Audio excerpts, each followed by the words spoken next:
যাত্রা বলে যাত্রা কে আমায় বারবার বারণ করে ভগবান একবার বলে দাও ভগবান আজ আমায় কে ডাকে একবারে বলে দাও ভগবান বলে দাও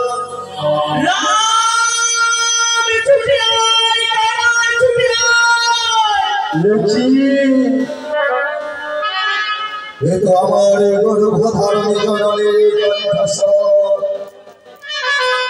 যেন বারবার রাম রাম বলে চিৎকার করে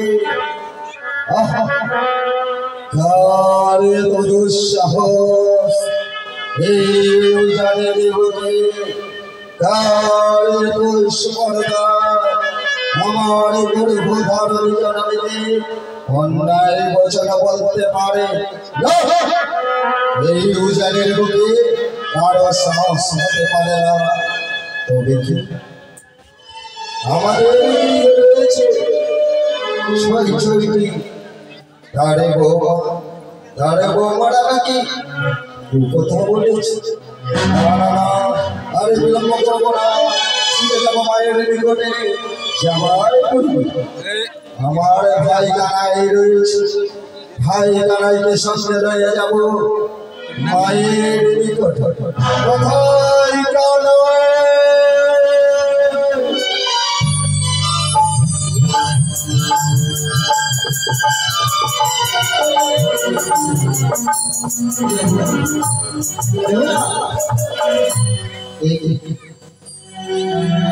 আজকে আমি ভক্তির প্রেমে বুঝি অন্ধ হয়ে গেছি এই গভীর অরণ্যে আমার কোনো কথাই থেকে ডাক দেবে আমাকে তবে কি করে বুঝবো আমাদের যে একটি মাত্র বন খুবই আদরের 10টি নয় 5টি নয় একটি মাত্র সাদের বন বেহুলা বসন্তীতে গত নিশীতে তাকে বিবাহ দিয়ে পাঠিয়ে দিয়েছি চম্পলা নগর না জানি ঘটনি আমার কেমন রয়েছে কি করছে কেমন অবস্থায় রয়েছে আমরা কিছুই জানি না তবে যে দাদা গেল বাজারে আমাদের ভগ্নী বোনের জন্য নিয়ে আসবে ধুতি আর পাঞ্জাবি আর ভগ্নী বোনের জন্য নিয়ে আসবে লাল বেনারসি কাপড় তবে দাদা এসেছে কি এসে আসেনি আমি কিছুই বুঝতে পারি না আমি এসেছি এই গভীর অরণ্যে জীবন শিকার করার জন্য আর মনে খানা আমার কিছুই যে ভালো লাগে না না জানি আমার বোন কেমন আছে কি করছে যেন বারবার মনে হয় ভাই দাদা কানাই আমি খুব বিপদে আছি দাদা এসো না একবার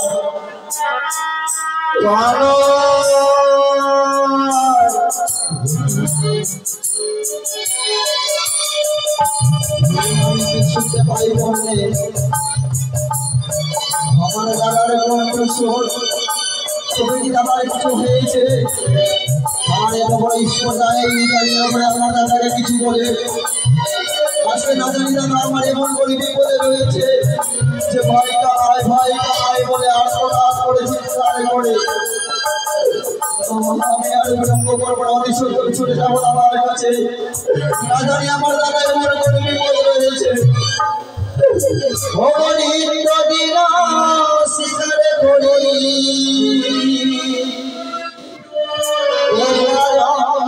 জঙ্গলে আজকে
কোথায় মস্তক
ছেড়া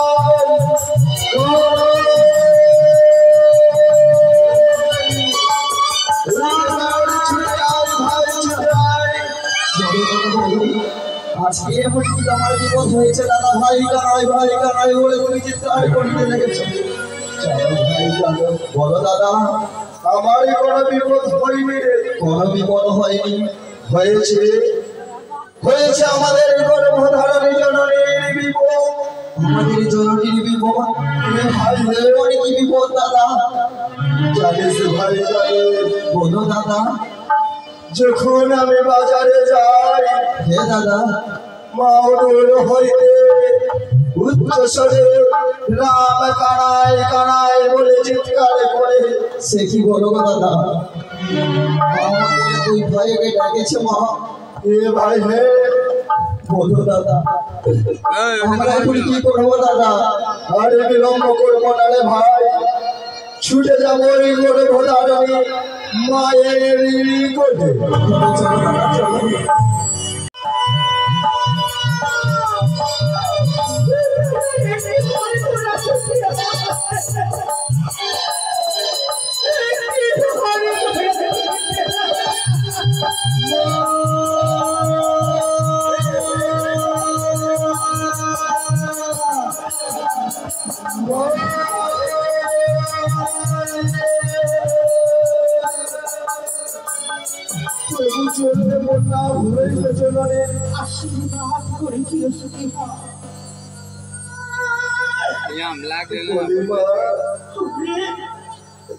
आज के नमाज में नयन जल वर्षण करो आज केन আমি দুই নয়নে জল যাই জানিস বাবা কেন মা কেন আজ আমার কপাল ভেঙে গেছে কপাল ভেঙে গেছে কি বলছো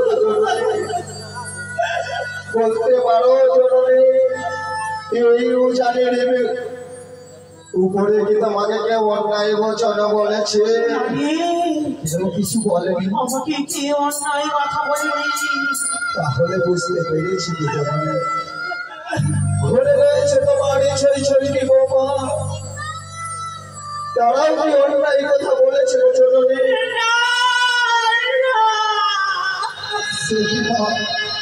যখন কেউ কিছু বলেনি জননী তবে তুমি নয়ন বাড়ি যারা বর্ষণ করো জননী বলো না মা বলো না জানো মা জানো বুঝতে পেরেছি গো জননী বুঝতে পেরেছি আমাদের এই ছোট্ট বোনের বেহুলা যে ছিল চলে গেছে শ্বশুরালয়ে তাই তার জন্য বুঝি তোমার মন খারাপ হয়ে গো জননী সত্যি বলেছিস রে সত্যি রে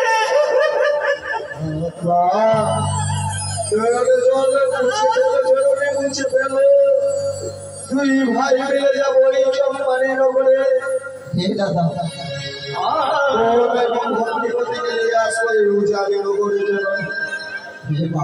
আমরা বিলম্ব করবো না হতে সত্যি ছুটে যাবো চম্পানি নগরে শোনো না বেটানাই, আজ কেন তোদেরকে আমি ডেকেছি জানি?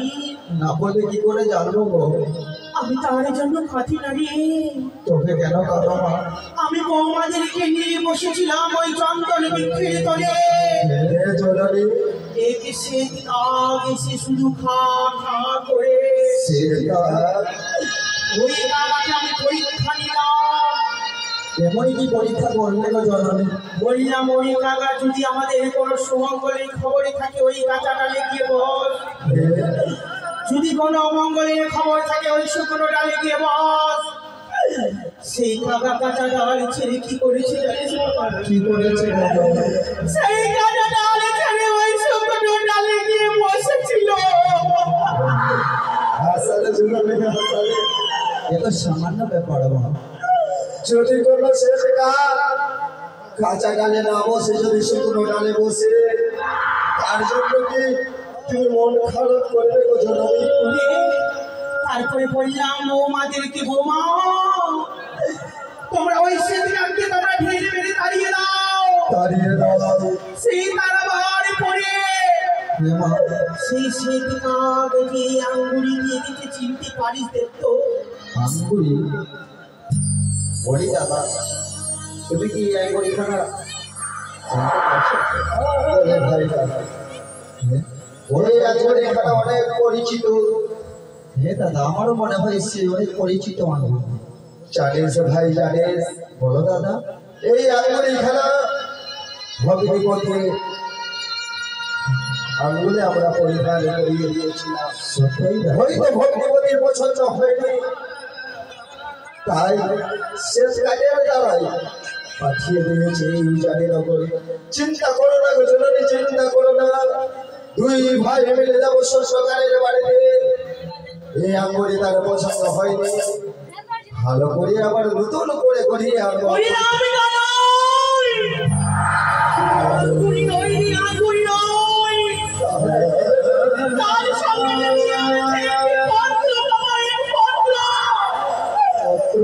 এই পত্রের মধ্যে কি লেখা রয়েছে তোরা একবার বল।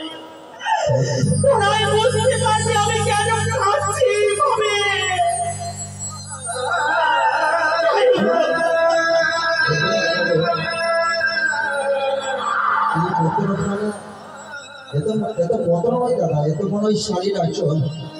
সবটাই বলেছিস রে ভাই, কিন্তু হাতের লেখা বড় পরিচিত মনে হয় দাদা। এটা তো আমাদের ভগ্নী বেহুলার হাতের লেখা। তাহলে কি ভগ্নী আমাদেরকে কোনো সন্দেশ পাঠিয়েছে? মা, আমি এই পত্রখানা পড়েছি নাই গো জননী। দেখো না দাদা কি লেখা রয়েছে, এবারে পড়ে দেখো। বাহ, কি সুন্দর করে রেখেছি। নিবেদিত বাবা মা, ছয় ছয়টি ভাই ও বৌদি সকলের চরণে রইল শতকটি প্রণাম। আর কি লিখেছো গো জননী জানো? প্রথম প্রহর রাত্রি গেল হাসিতে খেলে। যে আশা নিয়ে বোনের বিয়ে দিয়েছিলাম সে আশাটুকু পূরণ হয়েছে গো জননী। তারপরে আর কি লেগেছে জননী জানো? দ্বিতীয় প্রহর রাত্রি গেল পাশা শাড়ি খেলি। ধুলো খেলা ছাড়া আর কিছু জানতো না, সে পাশা শাড়ি খেলা খেলে। সেই বোন আজ আমাদের পাশা শাড়ি খেলা খেলেছে। আর কি লিখেছে দাদা? তৃতীয় প্রহর রাত্রি গেল আমার রন্ধনে পড়ে। যে মনে বেহুলা এই রাজপ্রাসাদে খেলাধুলা ছাড়া কোনো কাজ জানতো না, সে মনে বেহুলা তার স্বামীর জন্য রন্ধন করেছিল জননী। চতুর্থ প্রহর রাত্রি গেল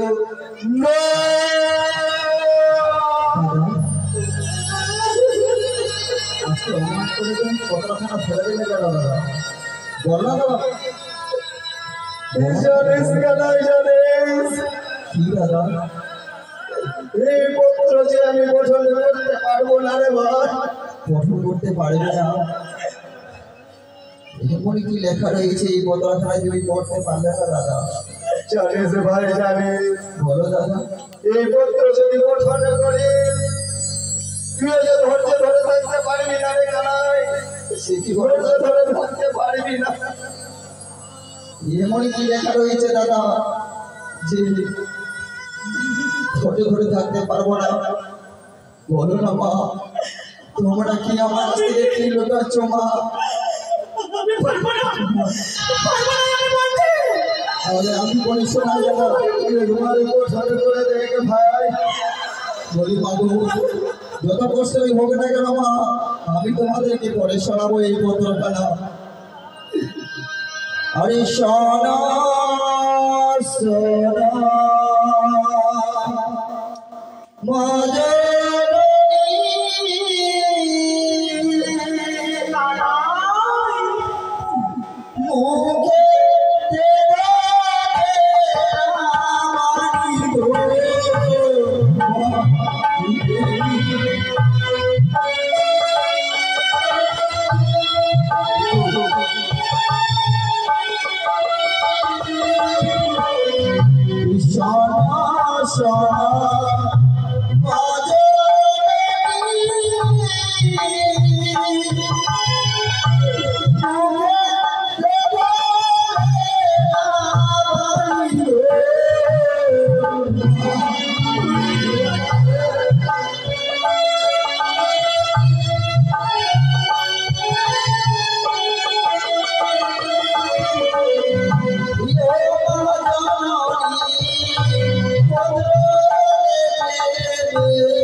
মরা